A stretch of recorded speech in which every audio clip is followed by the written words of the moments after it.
הראש ממשלה אישר, הראש ממשלה לא, המפכ"ל, אני לא מאשר, אזרח ללא נשק. אותה פקודת ירייה, פקודה פרטית של המפכ"ל בעצמו. יוסי, הבן של המפכ"ל, נפגע רגשית באותו ערב, נלחץ מאזרח שרחוק ממנו קילומטרים, והוציא פקודת ירי. חיפשו בבית של האזרח, מצאו מפות. המפות צולמו על ידי המשטרה מול המצלמות, וראו קצין, מפקד, שוטר זוטר, עמוס, שהלך עם המפות ביד, ואלו המפות שלי, כולל המפות שעשיתי איתם כלום, רק שלחתי אנשים לקחת זהב. הגיע הזמן שיהיה צדק בכל המעשה הזה.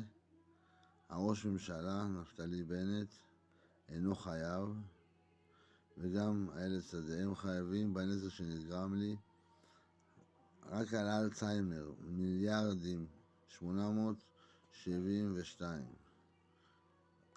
מיליארדים אלצהיימר. על אחד, ויש לי שם כמה עשרות עבודות גמורות לפני פטנטים. הם גנבו את כל העבודה ועשו חוזה פיקטיבי עם חברת טבע. חוזה פיקטיבי, שוטרת עשתה חוזה פיקטיבי מהגנבת מפות מהמטה של המשטרה, הממשלה. ונעשו טיסות לחוץ לארץ על ידי רינה ועוד כמה מהקבוצה. כל הקבוצה נסעו לטורקיה, הביאו זהב גנוב, שלל גנוב, מהמפות שהם הדפיסו, מהמדפסת ומהאטלס שמסומן זהב, מסומן בדיוק היכן הכל. האזרח העתיקו לו מהמחשב הפרטי ברחוב ביבס 8, דירה 4, טבריה. מח"ש, אחרי חקירת מומחים מח"ש, התיק פתוח לרווחה, ויש שלל גנוב מפות נגנבו, גם נלקחו מפות מהבית, וגם הודפסו מפות דרך המדפסת של המשטרה 662.